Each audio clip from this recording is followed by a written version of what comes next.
Buchara. Miasto, które ma ponad 2500 lat.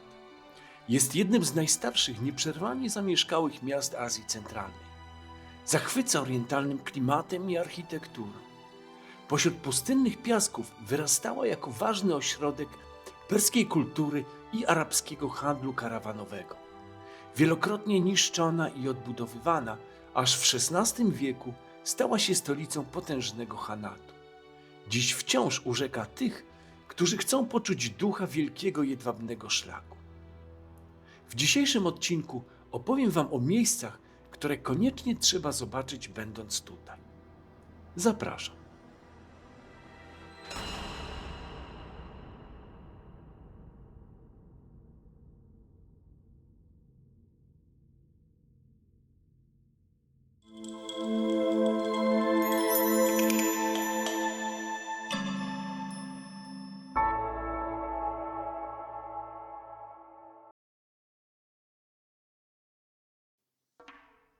Do Buchary dotarliśmy ubiegłej nocy.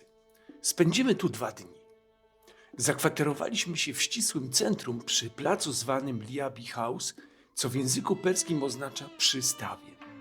Dokładnie na jego środku znajduje się house, czyli duży sztuczny zbiornik wodny, wybudowany około 1620 roku z inicjatywy wielkiego wezyra Nadira Divan Begi, aby gromadzić wodę pitną dla mieszkańców miasta. Dawniej takich basenów były w mieście dziesiątki. Dostarczały wody, ale też sprzyjały chorobom, dlatego w czasach radzieckich większość z nich zasypano. Liabi House przetrwał, bo był zbyt ważny urbanistycznie i społecznie. Stał się centrum kulturalnym i turystycznym Buchary. Tętni życiem o każdej porze dnia, wypełniony restauracjami, kawiarniami i sklepami z pamiątkami. Przy zachodniej stronie placu znajduje się Hanaka, czyli suficki dom modlitewny. Została wzniesiona około 1620 roku.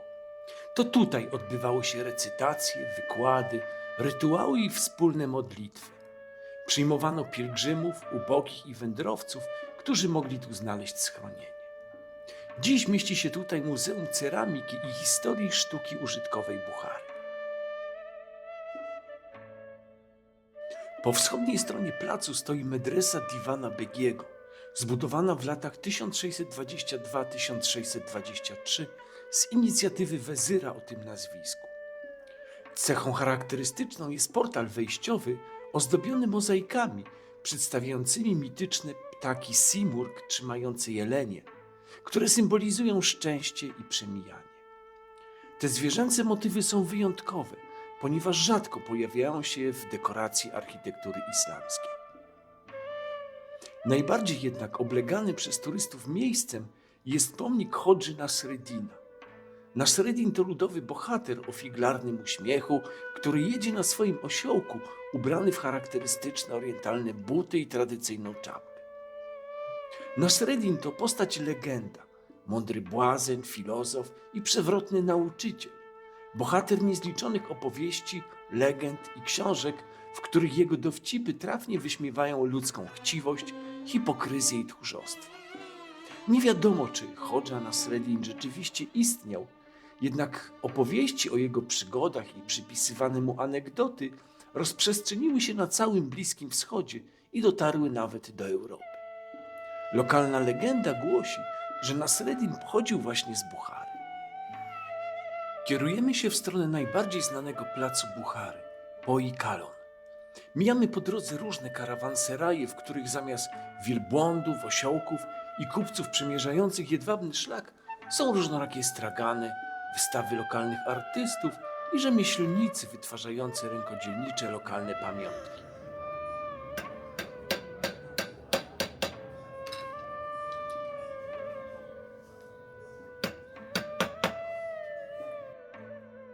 Docieramy do meczenu Bagoki Attari. Jest to najstarszy meczet w mieście. Został wzniesiony w IX lub X wieku na ruinach dawnej świątyni zaratusztriańskiej. Leży kilka metrów poniżej obecnego poziomu gruntu.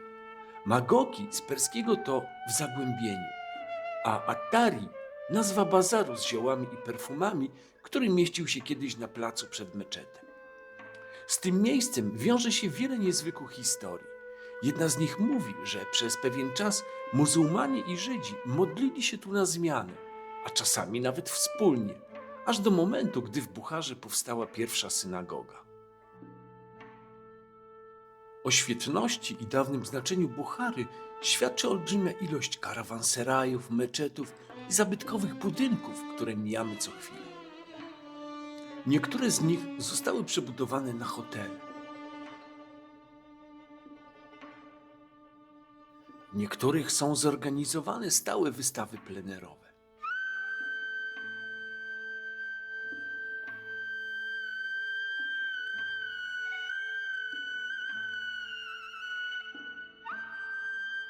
Wędrując po wnętrzach, usiłuję sobie wyobrazić, jak stacjonowali tu średniowieczni kupcy. Karawanseraj. Wchodzimy do pokoju gościnnego. Tu był salon.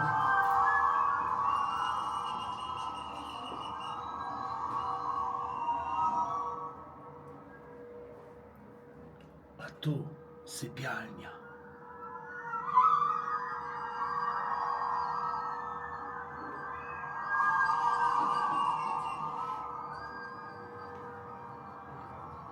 A tutaj patio.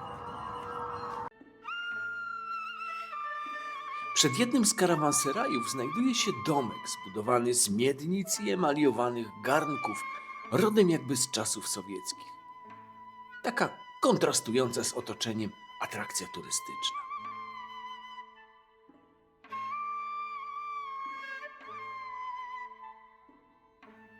W zestawieniu z Samarkandą Buchara wygląda bardziej spójnie historycznie. W Samarkandzie jest kilka imponujących architektonicznie, bogato zdobionych ceramiką monumentalnych miejsc. W Bucharze jest ich mnóstwo. Wymienianie wszystkich mijanych medres, meczetów, karawanserajów zajęłoby pewnie kilka minut. Wiele obiektów pełni swoje funkcje aż do dziś. Wchodzimy właśnie do XVI-wiecznej hali targowej, w której roi się od straganów, gdzie można kupić wszystko.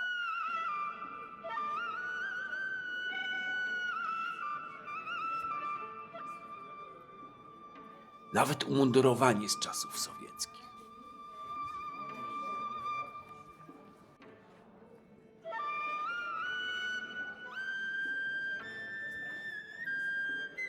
Medresy, karawanseraje, medresy. Jest ich tyle, że zaczynamy mijać je obojętnie. Ale wędrujemy jeszcze do najstarszej w Azji Środkowej, zachowanej, wybudowanej w 1417 roku medresy Uług-Bega. Jest ona starsza od tej, którą ufundował w Samarkandzie. Prostokątny dziedziniec otoczony jest celami przeznaczonymi dla studentów. Obecnie są w nich niewielkie sklepiki z pamiątkami i rękodziełem. Naprzeciwko medresy Uług-Bega jest inna, młodsza o około 250 lat, medresa Abd al-Aziz Khana. Widać różnicę w stylistyce. Jest zdecydowanie bardziej bogato zdobiona i wygląda dość kontrastowo w stosunku do sąsiadki. W planie na dzisiaj mamy jeszcze dwa miejsca na mapie Buchary. Pierwsze z nich to kompleks budowli religijnych skupionych wokół placu Poikalon. To główna i najstarsza część miasta. W oczy rzuca się minaret Kalon. Wieża wzniesiona w 1127 roku o wysokości 48 metrów. Do dziś budzi podziw dla kunsztu dawnych budowniczych. W czasie najazdu mongolskiego zrobiła tak duże wrażenie na Czingis-Chanie, że nakazał ją oszczędzić, gdy wszystko wokół zostało zniszczone przez jego ludzi. Znana jest również jako wieża śmierci, ponieważ do początku XX wieku zrzucano z niej skazanych na śmierć przestępców. Obok niej znajduje się meczet Kalon, zwany Piątkowym lub Wielkim. W obecnym kształcie pochodzi z 1515 roku. Wcześniej w tym miejscu istniał starszy meczet, który został zburzony w XIII wieku podczas najazdów mongolskich. Budowla imponuje rozmiarami. Mierzy aż 130 na 81 metrów. Wejście jest biletowane. Kobiety powinny mieć nakrycie głowy, a mężczyźni długie spodnie. Jeśli ich nie posiadacie, obsługa wypożyczy wam odpowiednie rekwizyty. Kobietom twarzowe chustki na głowę, a mężczyznom gustowne spódniczki. Powoli zaczyna zachodzić słońce. Na dziś został do zobaczenia jeszcze tylko jeden charakterystyczny dla Buchary obiekt. Wyglądający jak odwrócony taboret. Chor minor, co po tadżycku znaczy 4 minarety. Lecz nic bardziej mylnego. Te 4 pokryte turkusowymi kopułami wieże nie są minaretami i nigdy nie zostały zaprojektowane ani użytkowane jako miejsce, z którego wzywa się wiernych na modlitwę. Budynek został zbudowany w 1807 roku przez bogatego turkmeńskiego kupca kalifa Niyaskula i był jedynie bramą do nieistniejącej już medresy, z której pozostały jedynie gruzy. Pozostało nam jeszcze połazikować po nocnej Starej Bucharze i po intensywnie spędzonym dniu wpaść na kolację do restauracji Aladdin's Lamp. Serdecznie polecam. Link w opisie. Oprócz uzbeckiej kuchni można tam też posłuchać na żywo uzbeckiej muzyki.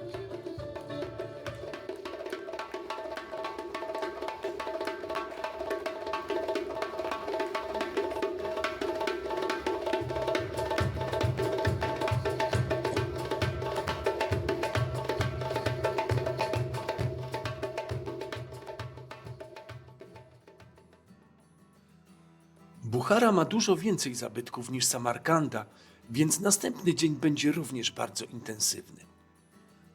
Zobaczycie imponującą cytadelę Ark, której historia sięga V wieku. Wjedziemy na wieżę widokową z panoramą na miasto. Zobaczymy unikalny meczet Bolo House, który był osobistym domem modlitwy rządzącego Bucharą Hana. Odwiedzimy też mauzoleum Ismaila Samaniego z IX wieku oraz inne średniowieczne architektoniczne perełki. Wpadniemy też na kilka chwil na lokalny bazar. Zapraszam na kolejny odcinek.